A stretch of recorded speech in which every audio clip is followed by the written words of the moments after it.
Welcome to the Fabric Podcast, where we explore company culture and how it scales as a company grows.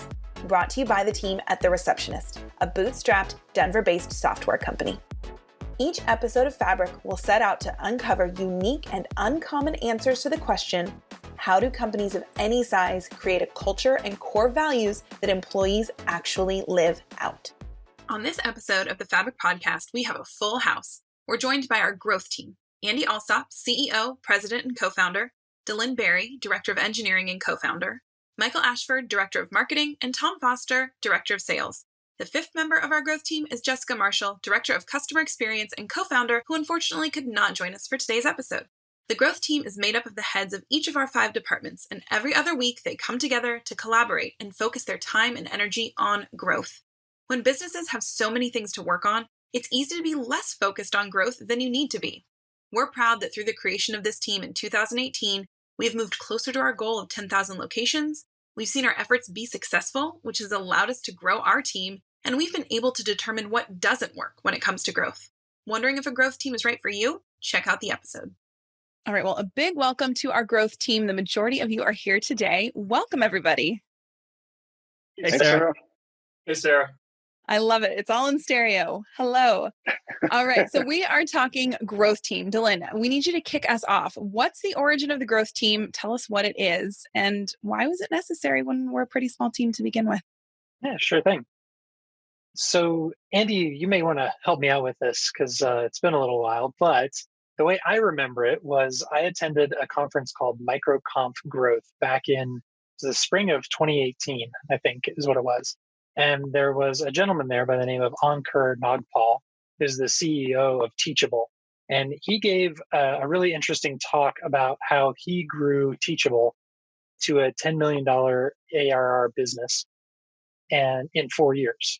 And he talked about the one of the main ways that they did that was by developing a growth team that would focus on getting the company to grow in very specific and meaningful ways. And they kind of had like formulas associated with it, and all that kind of stuff. And the team itself was made up of a cross section of employees. So it wasn't just managers. It was like people who would do the work as well as leaders in the company to come together and brainstorm ideas for how the company could achieve the growth that they wanted to hit on a monthly and weekly basis.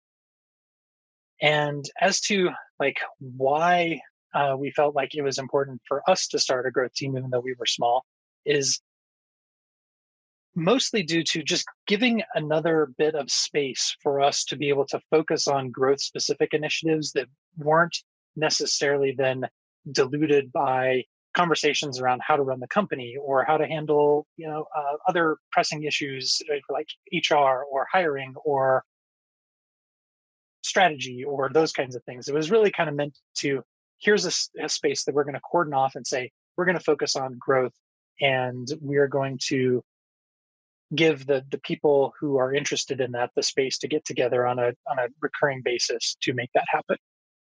Andy, DeLynn has already touched on some of this, but our growth team and our leadership team are the same group of people. So can you paint a picture a little bit about what happens in these growth team meetings? How is it different than what we might be doing in other meetings? And just a little bit more about explaining what happens. Yeah, definitely. So I think I'll go back to when DeLynn originally brought this to Jessica and I. And Jessica Marshall and DeLynn are my co-founders. And so DeLynn's, after being at the conference, said, I've got this really interesting concept, and I'd like to bring that back to the company. What do you think? And what I loved about it was, as DeLynn said, it was sort of a container. It was a place where we could say, let's focus on something specific, and then let's measure it. And I love that. I always love testing and measuring. Probably everybody's heard me talking about that.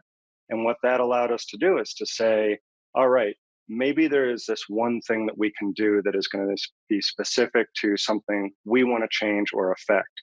And the problem is when you have like a leadership meeting, and a leadership meeting has an agenda with all sorts of things that you want to be talking about, what the next initiative might be, or what maybe people's rocks are going to be, or whatever else. You don't really have that space. And you might say, okay, let's put an agenda item on there because what we want to do is maybe make the efficiency of our paid ads work well, or We want to see if we can increase the number of credit card trials or whatever that is. And it's hard in a 15-minute agenda item to actually make real progress on that. So to actually have an hour-long meeting every other week where we're looking at what we're doing, we're measuring it, we're saying these are the changes we made, and then how do we do against those changes, really allows us to focus on that. So that's why we decided to kind of cordon that off and make that into its own meeting. Got it. And is anyone else in the room with you? I know Jess is there too, but is anyone else from our team in there, or is it the five of you? And then you disseminate the information as needed. It's pretty much the five of us, and then disseminating the information. And just from a historical standpoint, our leadership team was just Jess, DeLynn, and myself. And during that period of time, Michael and Tom were contributing in a whole bunch of different ways, but this was a way we could all come together, the five different departments, and then bring that all together. And I think it was earlier in this year, we expanded the leadership team to include everybody. But when we started the growth team, it was a point at which we weren't all necessarily working on the leadership team together. And so it was a great opportunity for the five of us to really work on, like, how are we going to affect these pieces of sort of these things we want to do in growth. And then now it is turned out to be the whole leadership team. Got it.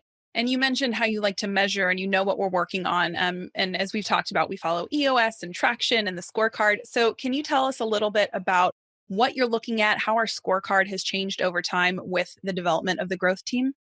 Well, I want to talk about the scorecard for a second, but I might want to throw it at Michael and Tom, because there's been some really cool things that we've actually discovered as a result. But the scorecard is an important element of the whole traction methodology.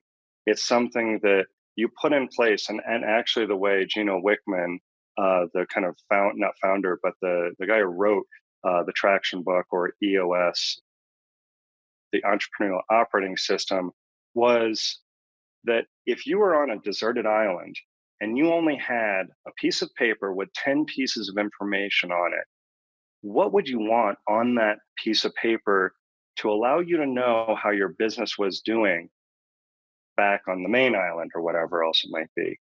And I really gravitated to that because it really forces you to say, okay, let's reduce it down to these important elements. We then took that into the growth meeting and the growth team to be able to say, well, what are those elements in the scorecard that we want to measure so that we can really determine what we're going to be able to affect? Got it. Yeah. And Michael and Tom, you are really on the front line of implementing a lot of these ideas. So let's check in with you, Michael, to start. Just tell us a little bit about your experience with the growth team and what you're now working on as a result of that.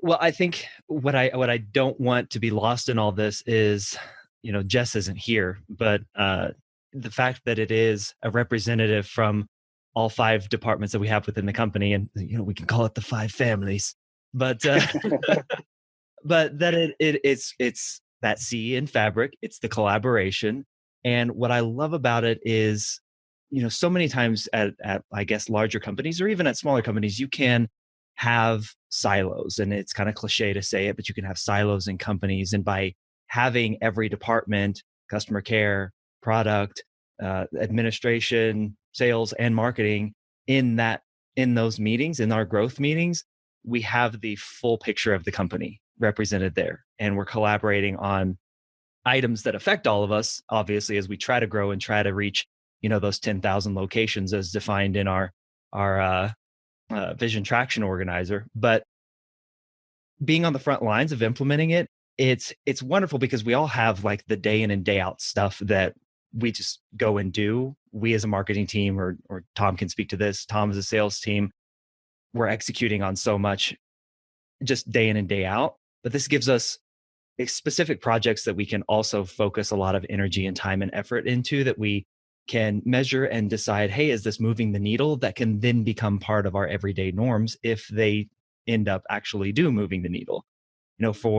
For the marketing side, it's been, we've paid a lot of attention since we started the growth team up towards our paid advertising, in terms of pay-per-click ads, Google ads, Bing ads. We invest, a significant amount of our budget there. and making sure that we're optimizing that, making sure that we are getting the most value out of that as possible. I don't want to operate just in a vacuum of the marketing team. There are fantastic ideas across the company that could bring real value into making those work for us, quote unquote, as best as possible. Absolutely. And Tom, what has your experience been like on the sales side, being involved with the growth team, and again, how that's impacted the work that you've done? Well, to kind of echo a lot of what Michael says and what Annie's already said, is that if it's tracked, you actually can improve on it. Is for me, it's really the five minds coming together and coming up with ideas and things that I wouldn't think of from my perspective, because how I think of things is completely different than say how Michael thinks of things. And how DeLynn and I had a breakthrough this morning on our one-on-one, because he looked at a situation I was struggling with, was able to give an example. But with Jess in it, it's that side as well. So I think what it does is it keeps everything really balanced. So it's not skewing too much one way. Like, we're not too much development, DeLynn, too much sales time, or we need more of this, Michael. It's everybody comes together and looks at a situation and gives their input on it. And we're able to really, for me, it was measuring how many credit card trials could we get in? And is that indicative of the success of the activations for the month? And then with COVID hitting and being in, is what do we measure now? Because everything's still going well, we're growing still, but those numbers have come down. It's not really as indicative as it is of something else. So what do we look at next? And brainstorming, we're like, well, let's look at this thing. And then we'll track it for a little bit. And then, that's not really what's moving any needle. So let's move on to the next. I think for me, it's the ability to come freely without any, just say, I need help with this. And they're able to then throw it back on me and then come up with something that we can track and measure and see. And then if it doesn't, we go on to the next thing and we measure the next thing. So it's just, it's a lot different. You asked the question, the difference between leadership and growth. It's a completely different meeting. And it's nice to have them broken out that way, in my experience. One thing I'd add as well is, we are a small company, like you mentioned in a previous question, but still having a growth team at the start of it, it was definitely Tom and me being the ones to go and implement it. And as we've grown, even just over the last, year and a half, it's been fun that our growth has spurred on hiring, that we now have bigger teams, in my case, a team to actually go and implement a lot of the stuff we talk about in the growth team meetings. That's been, I guess, a pretty cool evolution of not just the growth team itself, but of the company to see, like, Tom and I now have teams to go implement this stuff. And it doesn't always fall on sales and marketing. I mean, DeLynn's helped me out with back-end stuff and data analysis for a lot of the stuff as well. So it doesn't always fall on me and Tom, but I mean, obviously when you're talking about generating growth and revenue and new customers, I mean, it's sales and marketing are always going to be the front line of that. Well, it sounds like if you knew then what you knew now, you might have implemented a growth team earlier on, even though you're a small company. Andy, what do you think? Do you think a growth team would have been beneficial earlier than it started? That is a really good question. I would say it's difficult to try to put in a growth team when, let's say, we're 4 people or 5 people.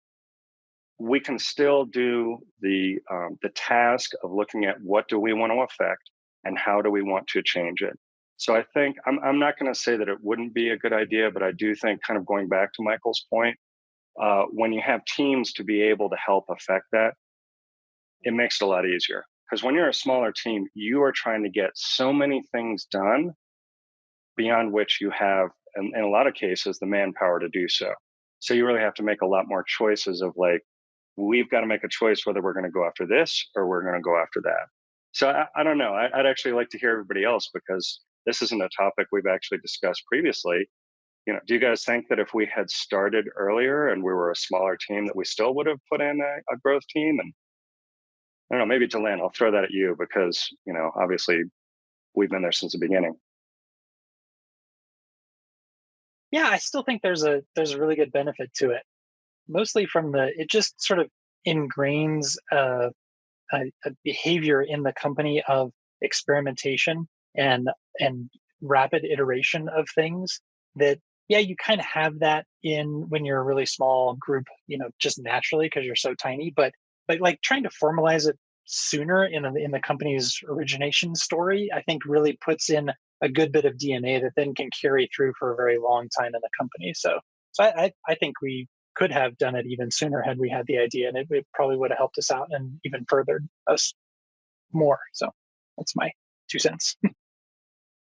Yeah, and I think that's helpful because I would imagine our listeners are hearing this and going, well, this is a great idea. We should do this. But if they're early on, they may think, is it too early? It sounds like it's never too late to do this. But Andy, one of the things you said that stood out to me is that you're making time for it. So whether it's the same 2 or 3 or 5 people who are having more of a leadership meeting or a growth meeting, it's really putting the focus and the effort and the time into this, figuring out what you're working on, how are you going to measure it, then going back, trying it, talking about it, and really figuring out what's working and what's not. So that's what I'm hearing is it's maybe not that it needs to be different people or that it's at a different time. It's just putting the focus there on the growth that you want to see, how you're going to do it and how you're going to measure what's working. Yeah, and I love that. And actually, I'll revise a little bit of my answer because after hearing what DeLynn said, I think that does make sense because there are so many things going on when you're trying to run the company and you're a small team and you may not have the resources you need to get everything done. But what's more important in a company, especially at the smallest stage and almost all stages, is being able to focus on something that's very specific. And then that kind of keeps your focus on, okay, this is what we said we were going to do, as opposed to the 100 shiny things that cross your desk every day. So Yeah, I feel like we've almost answered my next question, which is who needs a growth team, and are there companies that this makes more or less sense for? Tom, what do you think? Should everyone have a growth team or I growth say, meetings? yeah, they should have a team because it's focusing on what you're doing. And I 100% agree with what DeLynn and Andy had said is that if you start it when you're small, maybe not 2 people, but when you're 4 people, you're communicating constantly all day long. You're talking all day long. You don't really have the formality behind it that will carry through as you continue to go. So definitely everybody should have a growth team that in that meeting, you first have a level 10 meeting. So you know exactly what you're going to talk about. You keep it focused. You know exactly what you're going to go on. You decide what you're going to measure, and then you keep that accountability. And then as it spreads down, if you have a team like Michael and I do, we're able to then take that back to the team and say, here's what we're doing in growth. So it's also an inclusion for them to feel like they're helping with the growth and seeing the measurability of it by participating in it kind of secondhand. But we're able to then add that to our meetings and say, how are you doing on these levels? And then report back. So it really creates, even though there's 5 people that are in that meeting, it's really a participation of the whole company based on those initiatives that we've created in those meetings. So yeah, everybody needs it. Michael, what do you think?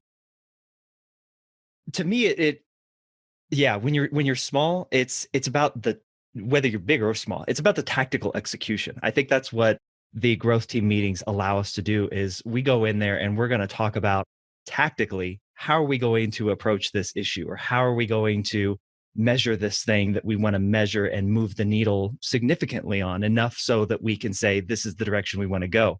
And the question that was asked earlier about the difference between the leadership team and the growth team meetings is leadership, you're talking about company strategy and you're talking about employee issues. If you have those, you're talking about, health benefits. You're talking about so many things that aren't really getting down into what we get into in the growth meetings, which is go invest this amount of money in this program, test these things, and come back and tell us how it did and measure against that. And then it's all about those tactical elements that to Tom's point, when you are a smaller company and you're just running around like a chicken with your head cut off, you are involved in tactics all the time, but you may not necessarily know how what you're doing affects it.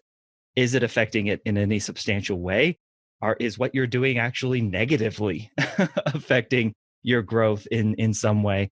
You want to be able to sit down, focus on those things and measure against that. And that's what I've appreciated about having a growth team and being a part of getting it up and going here at the Receptionist is it brings a hyper focus to something that at the end of the day, I think you have a pretty clear and definitive answer on whether it works or not. Yeah. I would just add on to that because there are some different elements that we focused on. And COVID, of course, kind of throws everything up, in terms of how things are working. And as people aren't visiting websites as much, all that other stuff comes up. But you find out, I think we found out very quickly what we can impact and what we can't. And that's really important information to know, because if you really are not able to impact something, you want to look at something else that you can impact. And it's kind of a cascading effect. And I think that's what we found. I mean, one of the things that I thought was really cool was we were able to find out through Michael's work that our paid ad efficiency, we could impact our paid ad efficiency. And we were able to show that. And the metric is numbers. It's not, subjective or whatever else. It is, hard, cold numbers. And that's something I figure if our listeners might be like, oh, great, you've got a growth team, but like, what did you do? Well, that's one area where we're able to really impact something because we said we're going to focus on it. We're going to talk about it every couple of weeks. There are going to be to-dos around it. We're going to hold ourselves accountable to it, and then look at what happens. Absolutely. Well, this has been hugely helpful, but let us know what's to come for the growth team. Can you let us know what you're working on or what's going on behind closed doors that you're focusing on right now? Who wants to take that? It's a secret. And the answer is, we'll let you know.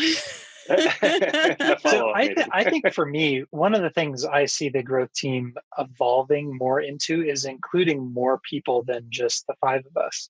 Like as we get very specific with certain things that we want to drill down into, what the growth team gives you is a forum to bring the people who are actually going to go and execute on those things, bring them into the meeting so they get to experience like what the planning, what the thinking around it is. They can provide their feedback. They can hear exactly what the strategy is, like from the get-go, as opposed to having to hear it secondhand from someone else. And then they can feel empowered to go and execute things. So I think as we're continuing to grow, that's how I see our growth team evolving, is to just kind of include more people who are going to actually be doing the work. That's great. It's not always what you're working on, but how you're working on it. So this has been really helpful. And I think the answer is pretty much anyone can benefit from a growth team to just give that time, that ability to focus and make sure you're really tracking what's working and what's not. So thank you all for being here. We did miss Jess on this episode with our growth team today, but thank you all for being here. Thanks, Sarah. Thanks, Sarah. Thanks, Sarah. Well, there you have it. A growth team makes sense for just about any company. We hope you found inspiration for how to launch or improve a growth team for your business. And if you'd like to learn more about The Receptionist or try us for 2 weeks free, no credit card required, head on over to thereceptionist.com.